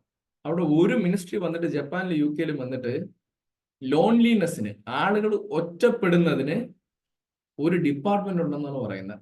ഒരു മിനിസ്റ്റർ ഉണ്ടായിരുന്നു. അവരെ ജോലി എന്ന് വെച്ചാൽ ആളുകൾ ആരാണോ ഒറ്റപ്പെട്ടിരിക്കുക, അവർക്ക് അങ്ങനെ ഡിപ്രഷൻ ഫീൽ ചെയ്യുന്നത്, അവരെ കണ്ടുപിടിച്ചിട്ട് അവർക്ക് വേണ്ടുന്ന സഹായങ്ങൾ ചെയ്തു കൊടുക്കുക, അവർക്കൊരു മോറൽ സപ്പോർട്ട് കൊടുക്കുക, അവർക്ക് എന്താണ് ആവശ്യമുള്ള ഇങ്ങനെയുള്ള കാര്യങ്ങളെല്ലാം ചെയ്യുക. ഇതാണ് അദ്ദേഹം പറഞ്ഞത്. ഇങ്ങനെ ഒരു സംഭവം അതിനകത്ത് ചെയ്തിട്ടുണ്ട്. അപ്പൊ മെയിൻലി 3 തരത്തിലുള്ള ഇൻകംപ്ലീറ്റ്നെസ് ആണ് ആള് ഫീൽ ചെയ്യുന്നത്. എങ്ങനെയാണോ വ്യാസദേവൻ ഇൻകംപ്ലീറ്റ്നെസ് ഫീൽ ചെയ്ത് അതിന്റെ വളരെ മോശമായിട്ടുള്ള വെർഷൻസ് ആണ് നമ്മളെ നാട്ടിലുള്ളത്. ഇവിടെ അദ്ദേഹം പറഞ്ഞത് 3 തരത്തിലാണ് ആളുകൾ ഡിസാറ്റിസ്ഫൈ ആവുന്നത്. ഏതൊക്കെ തരത്തിലാണെന്ന് ചോദിച്ചു കഴിഞ്ഞാൽ, ഒന്ന് വന്നിട്ട് not able to do what they want to do. എന്താണോ ഒരാൾക്ക് ചെയ്യാൻ പറ്റാത്തത് അതിന്റെ ഒരു വിഷമവും ഒരു സങ്കടവും എല്ലാം ഉണ്ട്. ഒരു എക്സാമ്പിൾ ആയിട്ട് പറഞ്ഞത്, അതായത് ഒരാള് ഭയങ്കര അഭിനയിക്കണം എന്ന് ഭയങ്കര ആഗ്രഹമായിരുന്നു. ബോളിവുഡിലെ നടനാവണം എന്നൊക്കെ പറയുന്ന ആഗ്രഹം. പക്ഷെ എന്ത് പറ്റി? ഒന്നും ചെയ്യാൻ പറ്റാത്ത അച്ഛനും അമ്മയൊക്കെ നിർബന്ധിച്ച് പുള്ളിയെ എഞ്ചിനീയർ ആക്കി. എഞ്ചിനീയർ ആക്കിയപ്പോ എന്ത് പറ്റി? അദ്ദേഹത്തിന്റെ മനസ്സിലെത്തുണ്ട്, ഇപ്പൊ ആള് അപ്പനാണ്, ഗ്രാൻഡ് പാരന്റ് ആണ്. അദ്ദേഹം ഡിവോട്ടിയോട് പറയാണ്, പ്രഭു ഈ ജന്മം എനിക്ക് നടനാവാൻ പറ്റില്ല, പക്ഷെ അടുത്ത ജന്മം ഉറപ്പായിട്ടും നടനാകും. അപ്പൊ അദ്ദേഹം ചിരിക്കാനുണ്ടായത്. അത് കഴിഞ്ഞ് രണ്ടാമത്തെ കാറ്റഗറി എന്ന് പറയുന്നത് people do what they want but still dissatisfied ആയിരിക്കും. ആളുകൾക്ക് അവർക്ക് ഇഷ്ടപ്പെട്ടത് അവർ എത്തും. ഇപ്പൊ നേരത്തെ പറഞ്ഞത് ഒരു കാര്യം ചെയ്യാൻ പറ്റിയത് ചെയ്യാൻ പറ്റിയില്ല. ഇപ്പോൾ ആളുകൾക്ക് ചെയ്യാൻ പറ്റിയ കാര്യം ചെയ്യാൻ പറ്റി, പക്ഷെ സ്റ്റിൽ അവർ സാറ്റിസ്ഫൈഡ് അല്ല. ഒരു എക്സാമ്പിൾ ആയിട്ട് അദ്ദേഹം പറഞ്ഞത്, ഒരു ആക്ട്രസ് ഉണ്ടായിരുന്നു ഹോളിവുഡിൽ, ഭയങ്കര ഫേമസ് ആണ്. മാർലിൻ മോൺട്രോ എന്നാണ് പേരെന്ന് തോന്നുന്നു. മാർലിൻ മെൻട്രോ ആണ്.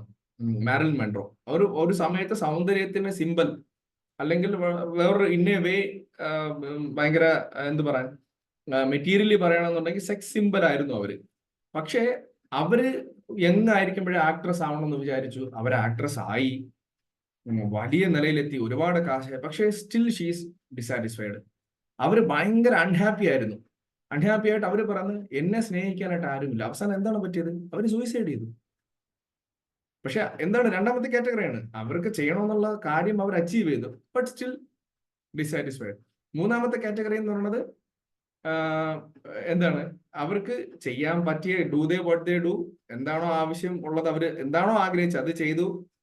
ഇവിടെ രണ്ടാമത്തെ കാറ്റഗറി, അവർക്ക് നല്ലൊരു റിലേഷൻഷിപ്പ് ഇല്ലായിരുന്നു, ഒരു സ്നേഹബന്ധം ഇല്ലായിരുന്നു. ഇവിടെ അതുകൊണ്ട് ഒരു എക്സാമ്പിൾ ആയിട്ട് അദ്ദേഹം പറഞ്ഞത്, ഒരു ഡിവോട്ടി, അദ്ദേഹം വന്നിട്ട് 25 വർഷമായിട്ട് എല്ലാ വെള്ളിയാഴ്ചയും അദ്ദേഹം കല്യാണം കഴിഞ്ഞു, അദ്ദേഹത്തിന് വിചാരിച്ച പോലെ ജോലി ചെയ്യാൻ പറ്റി, കല്യാണം കഴിഞ്ഞു, നല്ലൊരു റിലേഷൻഷിപ്പ് ഉണ്ടായി. ഇതെല്ലാം ചെയ്തിട്ടും അദ്ദേഹം ഡിസാറ്റിസ്ഫൈഡ് ആയിരുന്നു. 25 വർഷം അദ്ദേഹം കണ്ടിന്യൂസ്ലി കല്യാണം കഴിഞ്ഞിട്ട് എവിടെ പോകുമായിരുന്നു? മഹാലക്ഷ്മി ക്ഷേത്രത്തിൽ വെള്ളിയാഴ്ച പോകും. നോർത്തിലൊക്കെ അത് ഭയങ്കര ഇമ്പോർട്ടന്റ് ആയിട്ട് കാണുന്നതാണ്. അദ്ദേഹം പോയിട്ട് അവിടെ ചെന്ന് 25ാമത്തെ വർഷം അദ്ദേഹം ആക്ച്വലി ഫൈനലി പ്രാർത്ഥിക്കുകയാണ്, 25 വർഷമായിട്ട് എല്ലാ വെള്ളിയാഴ്ചയും വന്ന് ഇവിടെ അമ്പലത്തിൽ തൊഴുവും. നമ്മൾ സ്കൂളിൽ വരുന്നതിന് മുന്നേ അറിയാം, തിങ്കളാഴ്ച നമ്മൾ അമ്പലത്തിൽ പോകും, അല്ലെങ്കിൽ വ്യാഴാഴ്ച നമ്മൾ അമ്പലത്തിൽ പോകും, അല്ലെങ്കിൽ ശനിയാഴ്ച ഏതെങ്കിലും ഒരു ദിവസം പർട്ടിക്കുലർലി പിക്ക് ചെയ്തിട്ടായിരിക്കും നമ്മൾ പോകുന്നത്, അല്ലെങ്കിൽ 1-2 ദിവസം. അതായിരുന്നു നമ്മുടെ കോൺസെൻട്രേഷൻ, ശ്രദ്ധ, അങ്ങനെയല്ല. അപ്പൊ ഇവിടെ ആ ഭക്തനും അതുപോലെയാണ് ചെയ്ത. ചെന്നിട്ട് അദ്ദേഹം മഹാലക്ഷ്മിയുടെ അടുത്ത് വളരെ സിൻസിയർ ആയിട്ട് പ്രാർത്ഥിച്ചു. എന്താണ്? ഞാൻ ഇപ്പോഴും ഡിസാറ്റിസ്ഫൈഡ് ആണ്, എനിക്ക് ആ സംതൃപ്തി കിട്ടുന്നില്ല, ഇതിന് എന്ത് ചെയ്യണം ഞാൻ എന്ന് വളരെ സീരിയസ് ആയിട്ട് ആഗ്രഹിച്ചപ്പോൾ നെക്സ്റ്റ് ഡേ അദ്ദേഹത്തിനെ ഇസ്കോണുമായിട്ട് ഇൻട്രൊഡ്യൂസ് ചെയ്തെന്നാണ് പറയുന്നത്. ആ പ്രഭുവിന്റെ പേരും അദ്ദേഹം പറയുന്നുണ്ടായിരുന്നു. അപ്പൊ ഇങ്ങനെയാണ് നമ്മൾ വളരെ സിൻസിയർ ആയിട്ട് ആഗ്രഹിച്ചു കഴിഞ്ഞാൽ, എത്ര റിലേഷൻഷിപ്പ് ഉണ്ടെങ്കിലും നമുക്ക് എന്താണ് നമ്മൾ അച്ചീവ് ചെയ്യാൻ ആഗ്രഹിച്ചത് അത് എത്തിയാലും നമുക്ക് ചിലപ്പോൾ ഹാപ്പിനെസ് കിട്ടില്ല. നമുക്ക് എന്താണ്, നമുക്ക് സാറ്റിസ്ഫാക്ഷൻ കിട്ടില്ല. സാറ്റിസ്ഫാക്ഷൻ കിട്ടണമെങ്കിൽ എന്താണെന്നാണ് പറഞ്ഞിരിക്കുന്നത്. നമുക്ക് എല്ലാവരും ആഗ്രഹിക്കുന്ന ഒരു കാര്യമുണ്ട്. എന്താണ്? നമുക്ക് സംതൃപ്തി ഉണ്ടായിരിക്കണം, നമ്മൾ സ്റ്റെബിലിറ്റി ഉണ്ടായിരിക്കണം, നമുക്ക് ഹാപ്പിനെസ് വേണം. ഇതാണ് എല്ലാവരും ആലോചിക്കുന്നത്. നമുക്ക് we will not be happy without Krishna എന്നാണ് അദ്ദേഹം എടുത്ത് പറയുന്നത്. അതായത് നമുക്ക് കൃഷ്ണനില്ല എന്നുണ്ടെങ്കിൽ നമുക്ക് സംതൃപ്തി കിട്ടത്തില്ല. ഇത് ഒരുപാട് സ്ഥലങ്ങളിൽ നമ്മൾ ഇതിന് മുന്നത്തെ ശ്ലോകങ്ങളിൽ വായിച്ചിട്ടുണ്ട്. ഇനി വരാൻ പോകുന്നതിൽ വളരെ ഗംഭീരമായ ശ്ലോകങ്ങളും ട്രാൻസ്ലേഷനും റീസൺസും ഒക്കെയാണ്, അതിനകത്ത് ഡീറ്റെയിൽസ് ഒക്കെയാണ് കൊടുത്തിരിക്കുന്നത്. അപ്പൊ അതേ ഇവിടെ പറയുന്നത്, ഈ ഡിസാറ്റിസ്ഫാക്ഷൻ ഉണ്ടാവും, അതിനുള്ള സൊല്യൂഷൻ എന്ന് പറയുന്നത് നമുക്ക് ആ പെയിൻ, നേരത്തെ പറഞ്ഞ ഡിഫറെന്റ് കാറ്റഗറി ഓഫ് പെയിൻ ഉണ്ടല്ലോ, നമ്മൾ ആ പെയിൻ മനസ്സിലാക്കിയിട്ട് ഡിസിപ്ലിൻ ഉള്ള പെയിൻ, അതിനെ നമ്മൾ എംബ്രേസ് ചെയ്യണമെന്നാണ്. അതിനെ നമ്മൾ അക്സെപ്റ്റ് ചെയ്യണം. അതിനെ നമ്മൾ അക്സെപ്റ്റ് ചെയ്താൽ ഫസ്റ്റ് നമ്മുടെ സൊല്യൂഷൻസ് എല്ലാം, പ്രോബ്ലംസ് എല്ലാം മാറിക്കിട്ടും. ഇവിടെ വ്യാസദേവൻ എന്താണ് ചെയ്തത്? നമുക്ക് എല്ലാവർക്കും പഠിക്കാനുള്ള പാഠമാണ്. വ്യാസദേവൻ ഡിസാറ്റിസ്ഫൈ ആണെന്നുള്ളത് അക്സെപ്റ്റ് ചെയ്തു. നമ്മൾ എന്താണ്, ഇതാണ് വളരെ ക്യാച്ചിങ് ആയിട്ടുള്ള പോയിന്റ്. നമ്മൾ എപ്പോഴാണോ ഇത് മനസ്സിലാക്കുന്നത്, ഞാൻ ചെയ്യുന്ന ജപത്തിൽ ഞാൻ സാറ്റിസ്ഫൈഡ് അല്ല, അല്ലെങ്കിൽ എനിക്ക് ആ സംതൃപ്തി കിട്ടുന്നില്ല, ഞാൻ ബുക്ക് വായിച്ചിട്ടും എനിക്ക് സംതൃപ്തി കിട്ടുന്നില്ല, അല്ലെങ്കിൽ എന്താണ്, ഞാൻ ചെയ്യുന്നതിൽ എവിടെയെങ്കിലും പോരായ്മയുണ്ടോ എന്നുള്ള മനസ്സിലാക്കുന്ന പോയിന്റാണ് നമ്മൾ ഈ ബട്ടർഫ്ലൈ കുക്കൂണിനകത്തിരിക്കുമല്ലോ, ഈ മനസ്സിലാക്കുന്ന പോയിന്റാണ് ആ കൂട് പൊട്ടിച്ച് ചിറക് വന്ന് നമ്മൾ പറക്കുന്നത്. ഭഗവാനാകുന്ന പൂവിന്റെ അടുത്തേക്ക് നമ്മൾ പറന്ന് നമ്മൾ എത്തുന്നത്. ഇതാണ് നമ്മുടെ പോയിന്റ്. ഈ കൊക്കൂണിന്ന് നമ്മൾ അനലൈസ് ചെയ്തിട്ട് നമ്മൾ ചെയ്യുന്ന കാര്യങ്ങളിൽ നമുക്ക് സാറ്റിസ്ഫൈഡ് അല്ല എന്ന് കണ്ടു കഴിഞ്ഞാൽ, നമ്മൾ സംതൃപ്തരല്ലെന്ന് കണ്ടു കഴിഞ്ഞാൽ, ആ മനസ്സിലാക്കുന്നതാണ് ഏറ്റവും വലിയ പോയിന്റ് എന്നാണ് പറയുന്നത്. ഇവിടെ നമ്മൾ ആ മനസ്സിലാക്കുന്ന പോയിന്റിനാണ് സെൽഫ് റിയലൈസേഷൻ എന്ന് പറയുന്നത്. നമ്മളെ തന്നെ മനസ്സിലാക്കുക, ഞാൻ ആത്മാവാണ്, ഭഗവാന്റെ സേവകനാണ്. അപ്പൊ ഞാൻ ചെയ്യുന്ന കാര്യങ്ങൾ എവിടെയെങ്കിലും മിസ്റ്റേക്ക് ഉണ്ടോ നമ്മൾ അനലൈസ് ചെയ്തിട്ട്, നമുക്ക് തന്നെ സൊല്യൂഷൻ ഉണ്ട് നമ്മളെ ഫ്രണ്ടിൽ, നമ്മളത് അനലൈസ് ചെയ്തിട്ട് ആ സൊല്യൂഷനായിട്ട് മനസ്സിലാക്കുക. ഇനി നാരദ മുനിയുടെ ചാപ്റ്ററിൽ ഇനി പറയാനുണ്ട്. നമുക്ക് സാറ്റിസ്ഫാക്ഷൻ കിട്ടണമെങ്കിൽ എന്ത് ചെയ്യണം? 1, 6, 25, 26 ഈ 2 ശ്ലോകം എല്ലാ ക്ലാസ്സിലും നമ്മൾ പറയുന്നതാണ്. ഇത് എല്ലാത്തിന്റെ സൊല്യൂഷനും അതിനകത്ത് നമുക്ക് പറയുന്നുണ്ട്. അപ്പോ നമ്മൾ സെൽഫ് റിയലൈസേഷൻ വരാൻ നേരം നമുക്ക് ഓട്ടോമാറ്റിക്കലി ഹ്യൂമിലിറ്റി വരും. ഹ്യൂമിലിറ്റി എന്ന് വെച്ചാൽ നമ്മൾ വിനയത്വം വരും. വിനയത്വം വരുന്നതിന് മുന്നേ ഒരു സംഭവമുണ്ട്, ഹ്യൂമിലിയേഷൻ, നാണംകെടൽ എന്നൊരു പരിപാടിയുണ്ട്. ഹ്യൂമിലിയേഷൻ വരണമെന്നുണ്ടെങ്കിൽ നമ്മൾ ഈ പ്രോസസ്സിലൂടെ പോകണം, ഈ പെയിനിലൂടെ പോകണം. നമ്മൾ ആദ്യം നമ്മുടെ അമാനേന മാനതേന കീർത്തനെ ഹരെ, മാന അപമാനം പാടില്ല, തൃണാദബി സുനീചേന തരൂരബി സഹിഷ്ണുന അമാനേന മാനതേന കീർത്തനെ. ആ തൃണത്തെക്കാൾ എളിമ വരണമെങ്കിൽ പുല്ല് എളിമ വരണ ചവിട്ട് കൊണ്ടാലേ എളിമ വരുള്ളൂ. അപ്പോഴേ അത് മനസ്സിലാവുള്ളൂ അതിന് എളിമയുണ്ട്. തറയിൽ പറ്റി കിടക്കുകയാണ്. മരം എങ്ങനെയാണ്, കാറ്റും മഴയും എല്ലാം കൊണ്ട് ആ പ്രോസസ്സ് അത് ഫീൽ ചെയ്യാണ്. അപ്പോഴാണ് അത് തരൂരബി സഹിഷ്ണുത ആവുന്നത്. നമ്മളും ഈ ആ പ്രോസസ്സിലൂടെ പോയേ പറ്റൂ. നമ്മളത് അക്സെപ്റ്റ് ചെയ്യണം. ഇത് പറയുമ്പോൾ പ്രഭുപാദ് പറഞ്ഞ കാര്യങ്ങൾ, വ്യാസദേവൻ പറഞ്ഞ കാര്യങ്ങൾ നമ്മൾ ഇതിനകത്ത് പറയുമ്പോൾ നമുക്ക് മനസ്സിലാവും. പറയാൻ എളുപ്പമാണ്. പ്രാക്ടീസ് ചെയ്യണമെന്നുണ്ടെങ്കിൽ നേരത്തെ വിരാജ് പ്രഭു പറഞ്ഞ പോലെ ശുദ്ധ ഭക്തനുമായിട്ടുള്ള അസോസിയേഷൻ ചെയ്യുമ്പോൾ നമ്മുടെ ഒറിജിനൽ ഫോം ഡീകോഡ് ചെയ്യുകയും നമുക്ക് കറക്റ്റായിട്ടുള്ള നമ്മുടെ ഫോം നമുക്ക് മനസ്സിലാവുകയും നമ്മൾ എന്താണ് ഭഗവാന്റെ ദാസനാണെന്ന് മനസ്സിലാവുകയും ചെയ്യും. ക്ലാസ് തീർക്കാനുള്ള സമയമായി. ഞാൻ ഗൗരഗോപാൽദാസ് പ്രഭുവിന്റെ ഒരു സ്റ്റോറി കേട്ടതും കൂടെ പറഞ്ഞിട്ട് ഞാൻ ക്ലോസ് ചെയ്യാം. അദ്ദേഹം ഹനുമാന്റെ ഒരു സ്റ്റോറി പറയുകയുണ്ടായി. ഹനുമാൻ വന്നിട്ട് സീതാദേവിയെ തിരക്കി പോവുകയാണ്. സീതാദേവിയെ തിരക്കി അങ്ങ് നോർത്തുനിന്ന് ശ്രീരാമചന്ദ്രൻ ഇത്രയും കാടും വനങ്ങളെല്ലാം നടന്ന് ലക്ഷ്മണന് ശ്രീരാമചന്ദ്രമൂർത്തിയും കൂടെ നടന്നാണ് വന്നത്. ഒരുപാട് കാര്യങ്ങൾ കണ്ടു. അവർ ജഡായുവിന്റെ ലാസ്റ്റ് മിനിറ്റ് കണ്ടു. അങ്ങനെ ഒരുപാട് ഹ്യൂമൻ ലൈഫാണ് അദ്ദേഹം എടുത്തത്, ഹ്യൂമൻ ഫോമാണ് എടുത്തത്. അങ്ങനെ ഇത്രയും പ്രോസസ്സ് കഴിഞ്ഞാണ് അദ്ദേഹം വന്ന് എവിടെയാണ് വന്നത്? നമ്മുടെ ഇനി ടിപ്പിൽ വന്നു. ഇത്രയും വന്നിട്ടും സീതാദേവിയെ കണ്ടില്ല. ഇനി ഓപ്ഷൻസ് ഇല്ല. അപ്പൊ എന്ത് പറഞ്ഞു? രാവണൻ ആ ദിശയ്ക്കാണ് പോയെന്ന് പറഞ്ഞു. പോവാൻ ആളില്ല. അവസാനം എല്ലാ റെസ്പോൺസിബിലിറ്റി ആർക്കാണ് കൊടുത്തത്? എല്ലാ റെസ്പോൺസിബിലിറ്റിയും കൊടുത്തത് ഹനുമാനാണ്. ഹനുമാനെ സംബന്ധിച്ചിടത്തോളം ഹനുമാൻ നോക്കാൻ നേരത്ത് ശ്രീരാമചന്ദ്രമൂർത്തി എല്ലാവരും ഹനുമാനെയാണ് ഡിപ്പെൻഡ് ചെയ്തിരിക്കുന്നത്. ഹനുമാൻ സീതാദേവി തിരക്കി പോവുകയാണ്. ജമ്പ് ചെയ്തു പോകുന്ന വഴിക്ക് കുറേ തടസ്സങ്ങളുണ്ടായി. ഒരു ലക്ഷ്യം തിരക്കി പോവുകയാണ്. നമുക്കും ഇതാണ് ലൈഫിൽ ഇങ്ങനെ മുന്നോട്ട് പോകും, 100 കണക്കിന് തടസ്സം വരും. നമ്മൾ ഹനുമാൻ സ്വാമിയെ പോലെ ശ്രീരാമചന്ദ്രമൂർത്തിയുടെ അല്ലെ ശ്രീകൃഷ്ണ ഭഗവാന്റെ സേവനം എന്നുള്ള മനസ്സിൽ മുന്നിൽ കണ്ട് നമ്മളും മുന്നോട്ട് പോകണം. പോയി അദ്ദേഹം ലങ്കയിലെത്തി എല്ലാ സ്ഥലവും തിരക്കിയാണ്. തിരക്കി ഒരുപാട് സ്ഥലങ്ങൾ തിരക്കി, ലങ്ക മുഴുവൻ തിരക്കി. അവസാനം നമുക്ക് ഒരു പോയിന്റ് എത്തും. നമ്മൾ ട്രൈ ചെയ്ത് നമ്മളെ കൊണ്ട് പറ്റുന്നില്ല എന്നൊരു പോയിന്റ് എത്തുമ്പോൾ നമ്മൾ ഡിസാറ്റിസ്ഫൈഡ് ആവും, നമ്മൾ ഡിപ്രഷനിലാവും. ഈ ഡിപ്രഷൻ അല്ലെങ്കിൽ ഈ ഡിസാറ്റിസ്ഫാക്ഷൻ എന്ന് പറയുന്നത് അതൊരു ഒരു മോഡേൺ പ്രോബ്ലം അല്ല. ഈ 21ാം നൂറ്റാണ്ട് 20ാം നൂറ്റാണ്ട് കലിയുഗത്തിൽ മാത്രമുള്ള ഒരു പ്രശ്നമല്ല. ഇത് പണ്ട് മുതലേ ഉള്ളൊരു പ്രശ്നമാണ്. വാൽമീകി വളരെ ക്ലിയർ ആയിട്ട് പറയാനുണ്ട് ആ ശ്ലോകത്തിൽ. അദ്ദേഹം പറഞ്ഞത്, ഹനുമാൻ സ്വാമി വന്നിട്ട് അവിടെ ഇത്രയും തിരക്കി തളർന്നിരിക്കുകയാണ് അദ്ദേഹം മോറലി ഡൗൺ ആയി. അദ്ദേഹം ഇങ്ങനെ പതുക്കെ ശ്വാസമൊക്കെ ഇങ്ങനെ താന്നു ഡിപ്രസ്ഡ് ആയി. അദ്ദേഹം ഇരുന്നിട്ട് ആലോചിക്കുകയാണ്, ഞാൻ സീതാദേവിയെ കണ്ടില്ല എന്ന് ഞാൻ എങ്ങനെ പോയി പറയും? കണ്ടില്ല എന്ന് പറഞ്ഞാല് ശ്രീരാമചന്ദ്രമൂർത്തിക്ക് മനസ്സിലായി ഇനി സീതാദേവിയെ ഇനി കാണാൻ പറ്റില്ല. അദ്ദേഹം അപ്പോഴും തന്നെ എന്ത് ചെയ്യും? ചിലപ്പോൾ മരിച്ചു പോകും. ചിന്തിക്കുകയാണ് ഹനുമാൻ സ്വാമി. ശ്രീരാമചന്ദ്രമൂർത്തി മരിച്ച ലക്ഷ്മണൻ ജീവിച്ചിരിക്കുമോ? അദ്ദേഹം സ്പോട്ടിൽ മരിക്കും. അങ്ങനെയാണെങ്കിൽ അയോധ്യയിൽ ഈ വിവരം അറിഞ്ഞ അദ്ദേഹത്തിന്റെ ഭരതനും ശത്രുഘ്നനും എല്ലാവരും മരിക്കും. അവര് മരിച്ചു കഴിഞ്ഞാൽ ആ രാജ്യം എല്ലാവരും ഡിപ്പെൻഡ് ചെയ്തിരിക്കുന്ന, അയോധ്യ ഫുൾ ഡിപ്പെൻഡ് ചെയ്തിരിക്കുന്ന ശ്രീരാമചന്ദ്രമൂർത്തിയെയും അദ്ദേഹത്തിന്റെ ആരാണ്? ഭരതനെയും ശത്രുഘ്നെയാണ്. അവര് ജീവിച്ചിരിക്കും. ഒരു രാജ്യം മുഴുവൻ മരിക്കും. അദ്ദേഹം ഇതെല്ലാം കൂടെ ആലോചിച്ച് ഹനുമാൻ സ്വാമിക്ക് വന്നിട്ട് ഹാർട്ട് ബീറ്റ് കൂടുന്നു, കുറയുന്നു, അദ്ദേഹം ഡൗണായി, അദ്ദേഹം വിയർക്കുന്നു. അദ്ദേഹത്തിന് എന്ത് ചെയ്യണമെന്ന് അറിയത്തില്ല. ഇതേ സിറ്റുവേഷൻ നമ്മുടെ ലൈഫിലും വരും. എൻ്റെ ഫാമിലി മെമ്പേഴ്സ് എന്നെ നോക്കുന്നില്ല, ഞാൻ ഇത്രയും അവർക്ക് വേണ്ടി ചെയ്തിട്ട് അവരെന്നെ മൈൻഡ് ചെയ്യുന്നില്ല, അവർക്ക് എന്നോട് സ്നേഹമില്ല, ഞാൻ എത്ര ജോലി ചെയ്തിട്ട് എൻ്റെ ബോസിന് എന്നോട് ഒരു സ്നേഹവും ഇല്ല, അവർ കഴുതയെ പോലെ പണിയെടുപ്പിച്ചിട്ട് അവസാനം കുങ്കുമം മുഴുവൻ ചുമന്നിട്ട് അവസാനം എന്താണ് കഴുതയ്ക്ക് അടി തന്നെയാണ് അവസ്ഥ. എന്റെ മക്കൾ എന്നെ നോക്കുന്നില്ല, എന്റെ ചെറുമക്കൾ എന്നെ നോക്കുന്നില്ല, അവർക്ക് ആർക്കും എന്നോട് സ്നേഹമില്ല, എന്റെ പൈസ മതി അവർക്ക്. ആരോഗ്യം ഉണ്ടായിരുന്ന സമയത്ത് എന്നെ കൊണ്ട് എല്ലാ ജോലി ചെയ്യിച്ചു, വയസ്സായപ്പോൾ അവർക്ക് എന്നെ വേണ്ട. ഭാര്യയ്ക്ക് ഭർത്താവിനോട് തോന്നും എന്നെ ജസ്റ്റ് യൂസ് ചെയ്യുന്ന മാത്രമേ ഉള്ളൂ, എന്നോട് ഒരു സ്നേഹമില്ല. ഭർത്താവിന് തോന്നുന്നു എന്റെ പൈസ മാത്രം മതി, അവർക്ക് എന്നെ യൂസ് ചെയ്താൽ മാത്രം മതി, എന്നോട് സ്നേഹമില്ല.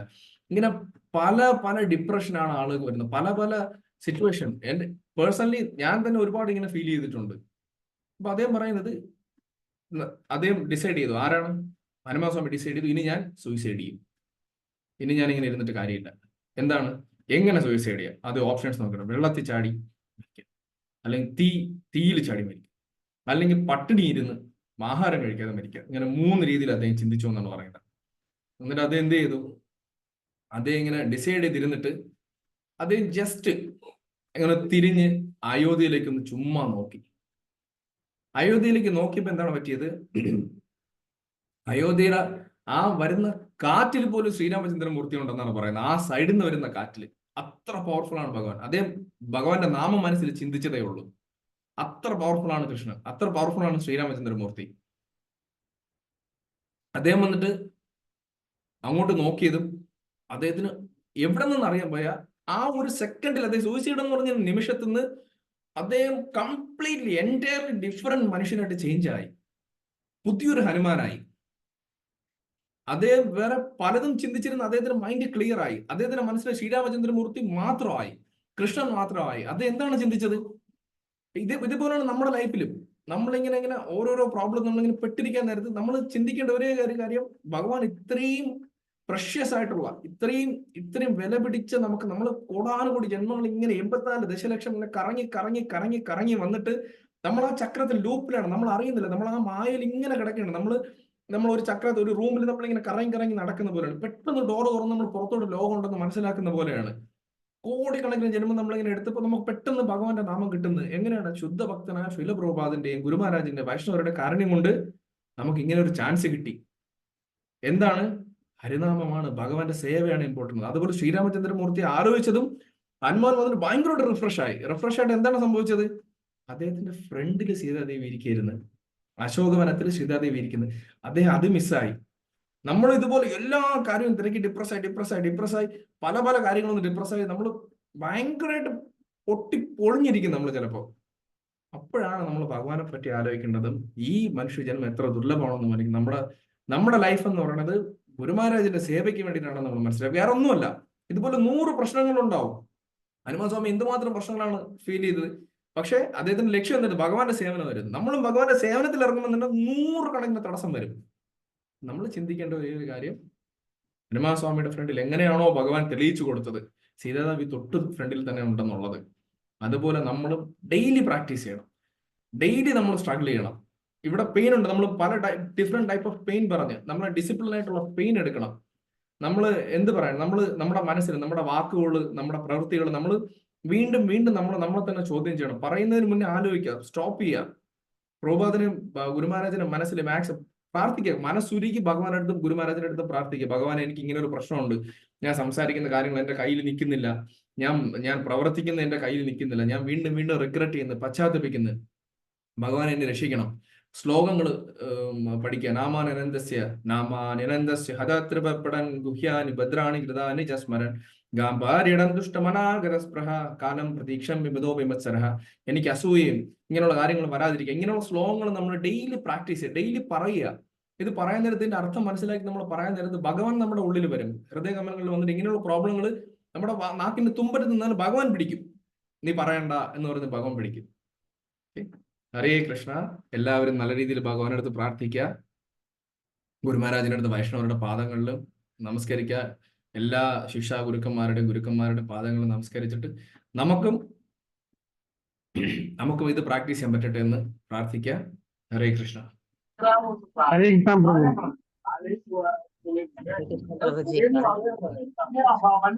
ഹരേ കൃഷ്ണ പ്രഭു. ഹരേ കൃഷ്ണ പ്രഭു. വളരെ നല്ല ക്ലാസ് ആയിരുന്നു. വളരെ നല്ല ക്ലാസ് ആയിരുന്നു. മനസ്സിൽ തള്ളി ഉള്ള ക്ലാസ് ആയിരുന്നു. ഹരേ കൃഷ്ണ. ഹരേ കൃഷ്ണ പ്രഭു. ഹരേ കൃഷ്ണ. കേൾക്കുന്നില്ല, കാണുന്നുമില്ല, കേൾക്കുന്നുമില്ല. ഹരേ കൃഷ്ണ. കേക്കാം കേക്കാം മാതാജി, കേക്കാം. ഹരേ Krishna.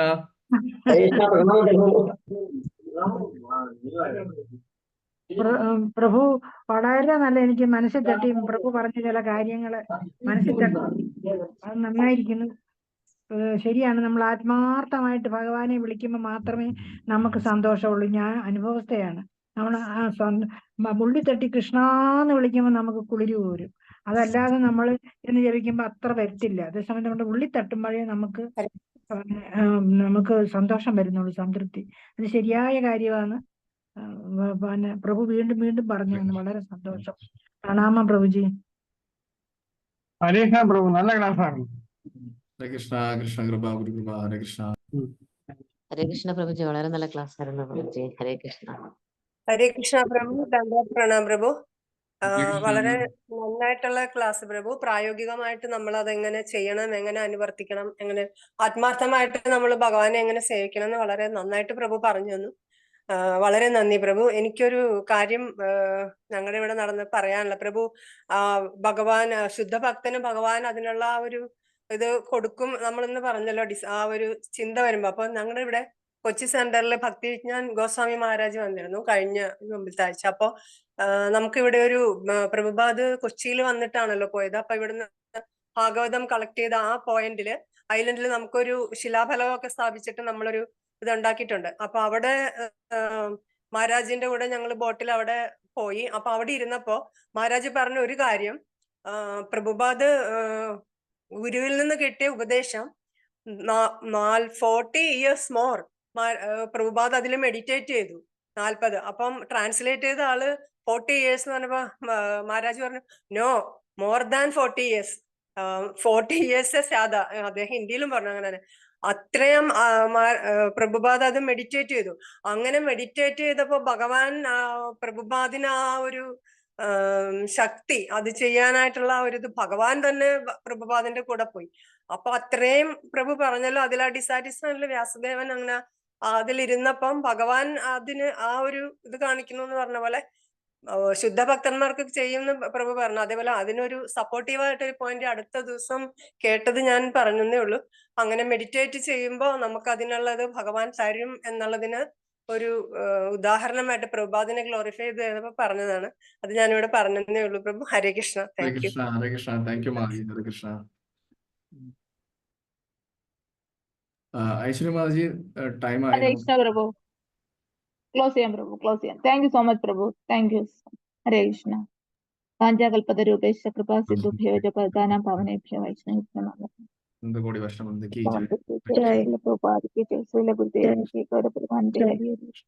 Thank you Chakra Prabhu. Hare Krishna. Thank you Prabhu. Hare Krishna. Hare Krishna Prabhu.